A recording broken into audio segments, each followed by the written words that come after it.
Chief Minister of Tamil Nadu, Thiru M.K. Stalin sir, for inviting all of us to this very important meeting. Honorable Chief Minister of Kerala, Shri Pinarayi Vijayan sir, Honorable Chief Minister of Telangana, Revanth Reddy Garu, Honorable Chief Minister of Punjab, Shri Bhagwan Singh Manji, Honorable former Chief Minister of Odisha, Shri Naveen Patnaik ji, my brother and Deputy Chief Minister of Tamil Nadu, Shri Udayanidhi Stalin ji, Deputy Chief Minister of Karnataka, Shri D.K. Shivkumar ji, and to all the representatives of various political parties from across India, I sincerely thank you for joining this very important meeting. I come from Telangana and I represent the Bharat Rashtra Samiti, which has led a movement for 14 years for the formation of Telangana under the leadership of our leader, Shri K. Chandrasekhar Rao. When Mr. Vijayan spoke about tyranny of majority, sir, we understand what exactly it means to come out of a larger setup and create a small state. We fought against Delhi, and we fought against the forces for about 14 years to achieve our dream. A long fraught battle it was. We of course draw a lot of inspiration from the people of Tamil Nadu on how to preserve our identity and fight for our rights in a federal setup, because the whole Dravidian movement is a beacon of light for all of us across the country in terms of fighting for our rights and fighting for our spirit. We, of course, also are aware that the 5 South Indian states are at the receiving end, as was enunciated by Shri Vijayan ji, Shri Revanth Reddy ji, and also eloquently by D.K. Shivkumar ji, of the Union government's policies. Despite demonstrating robust growth across sectors, these states have been victims of apathy and discrimination. Let me remind all of us, we live in the world's largest democracy, India. But democracy should not become a mobocracy. We cannot let numbers dictate terms. We cannot let numbers dictate policies. While any true federal government would incentivize high-performing states, we have a dispensation today in India that rewards laggards and penalizes achievers. South Indian states, we all know, have been pioneers in administration, in education, in economic production, yet we are penalized with reduced political power. This is not just an imbalance, but it is a political and fiscal centralization that is looming large. History will not forgive us if we do not speak up, because this is the time. I think we have to unite. We have to fight against this fundamental inequity. We also need to remember those who have contributed significantly cannot be penalized, cannot be discriminated against. Despite contributing to 36% of India's GDP from the 5 southern states, we are receiving smaller share of central resources, which is also raising a huge concern on fiscal centralization. Delimitation will also create a situation where fiscal resources will also be centralized, much to the chagrin, much to the detriment of South Indian states. If we allow this to continue, I fear that as South Indian leaders, we will be doing a great disservice to our future generations. So history will not forgive us, let me repeat, if we do not speak up now. Discrimination against the South is not a new phenomenon. However, it has reached an alarming proportions in the last 1 decade.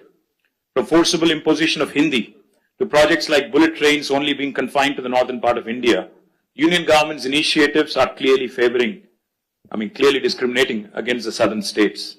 To make matters worse, the BJP-led Union government is now attempting to implement delimitation on basis of population, adding insult to injury. I'd like to begin by quoting a renowned jurist who once famously said, "A true federation does not allow any region to dominate another, nor does it permit the dilution of democratic representation based on transient factors." So if Lok Sabha seats are increased on population basis, it could prove detrimental not just to South India but also to our friends from Punjab. If not approached cautiously, if not approached with utmost caution, this could impact India's federal balance and heighten regional disparities. We all are Indians first, and then I think we have sub-regional identities, and we cannot have that be challenged. India is not a collection of administrative units.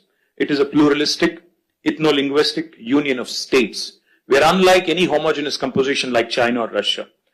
We certainly are not against money being given to lagging states or backward regions, but the fact is, we are not against money of central government going to some states, but we are against hegemony. We are against this superior feeling that, one region is above another. As we are all aware, as was mentioned by all the leaders here, The freeze on seat allocation happened in 1971 after the census.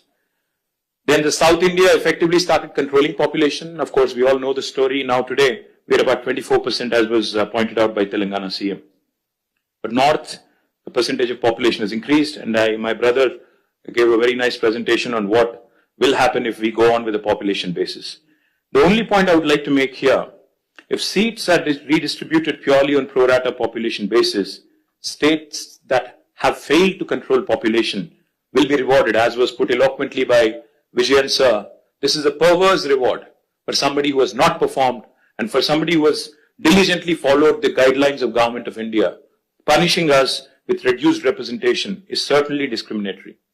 India's democracy must be built on progress, governance and economic contribution, not just population. A fair system should reward progress and encourage development in lagging regions. If India has to become a superpower by 2047, 100 years after we achieved independence, we must empower those driving the growth, not silence them. We must empower those who have done well over the last 7 decades and not punish them. Why do we not trust the words of Union Home Minister who says it will be pro rata and nobody will lose representation? I'll give you a classic example of Telangana. When the new state of Telangana was formed in 2014, we were given a promise in the State Reorganization Commission that the delimitation exercise will be taken up in both Telangana and Andhra Pradesh, and the number of seats in Telangana would be raised, MLA seats, that is, assembly seats, from 119 to 153 in Telangana, from 175 to 225 in Andhra. 11 years since then, and it's an act of the parliament, but no action has been initiated because it is inconvenient for BJP to increase the seats. Where it is convenient for them in Jammu and Kashmir and Assam, they've gone ahead and conducted delimitation. Where it is inconvenient for them in Andhra and Telangana, they've kept it aside. Why do we not trust them? Because, their action, their history speaks otherwise. Today, the union government has indulged in cesses. They've come out with cesses, a formula which basically deprives the states of devolution, of a rightful share in devolution. It's a constitutional right. Therefore, we have apprehensions. Therefore, we have a lot of doubts about the center's intentions. But I also would like to propose a few possible suggestions towards solutions. If the central government is determined to proceed with delimitation, I think as Stalin sir put it, fair delimitation is the ask. It should be fair, it should be just, and Dr. Baba Saheb, when he put these 3 words in Constitution, I think he meant it for situations like this: equality, liberty, and fraternity. Now, if they would want to go ahead and do the delimitation because they have the numbers, then we have to ensure that the current proportion of each state remains as it is. If Tamil Nadu has about 39, is it? 39 and Telangana has 17 with increased numbers also, our percentage should also increase proportionately. And it should not come down, our voice should not come down. If a state currently has 2% of the total parliament seats, even after delimitation, also the state should have 2% share of the seats. As Mr. Mann was pointing out, his numbers will increase technically, but percentage will come down, which defeats the whole purpose. The second suggestion could be, as some people are proposing, a permanent, freeze could be also brought in. We can say that 1971, the census could be the basis and there could be no further increase in the number of seats. Another alternative approach could be, again, this could be a radical solution. As one of my friends asked, what is the basis for Telangana CM's recommendation of 33%? I would say, if South India is contributing 36% to GDP, why don't you give us 36% of the voice in parliament? What is wrong? Why are you not rewarding those states that have performed exceptionally well in nation building? If nation building can happen by way of contribution from states, then why not reward those states that have done very well? Sir, I would only say fiscal contribution, I think, also has to be taken. It cannot just be population.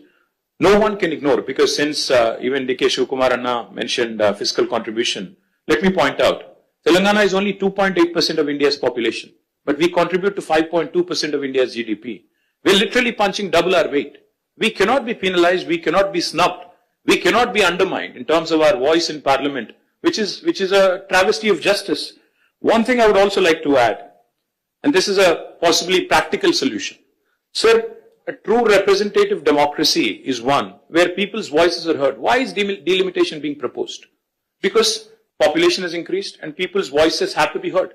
If people's voices have to be heard, increase the number of MLA seats in each state. You go ahead, increase the number of MLA seats, because typically MLAs are the first port of call for people, not MPs. MPs only voice concerns on larger national policies in Parliament. But MLAs are the first port of call. So I would propose that the national government come forward, union government come forward with a proposal. In lieu of increased population across the country, let us increase number of assembly seats in each state so that people are having more access to their MLAs, more decentralized setup. Also, I would like to say this is a fair formula because I think, most states would be happy to see more representation. Finally, I would like to remind the union government from this forum, sir, that India is a union of states. Constitution clearly says we are a union of states. We are, like Pinarayi Vijayan sir said, federalism is not a gift. It is our right. So let us remind union government that our founding fathers stitched this great country together with immense grit, determination and tenacity. They understood that India is one of the most diverse nations on this planet and therefore thoughtfully incorporated essential concessions and guarantees into our constitution to build a strong foundation of mutual trust. Sadly, that very foundation is now being shaken by the current regime in New Delhi. Political representation for states in the Lok Sabha is a crucial and a very deeply emotive issue. The union government cannot be callous. They must not take any hasty steps without broad and inclusive consultations involving the people, political parties, state governments, independent activists, people's organizations, and civil society groups as well. India has just completed 75 years of its existence. Our national leadership should strive to heal the old wounds rather than create new ones. Union government should act like a big brother, not big boss. As a renowned scholar and statesman once said, the federal structure of India must ensure that no state, however small or large, it could be Manipur or it could be Uttar Pradesh, feels neglected in governance. Finally, cooperative federalism will make India stronger. Stronger the states, stronger the country. Cooperative federalism will make India stronger, not coercive federalism. Jai Telangana, Jai Hind. Thank you, Stalin sir.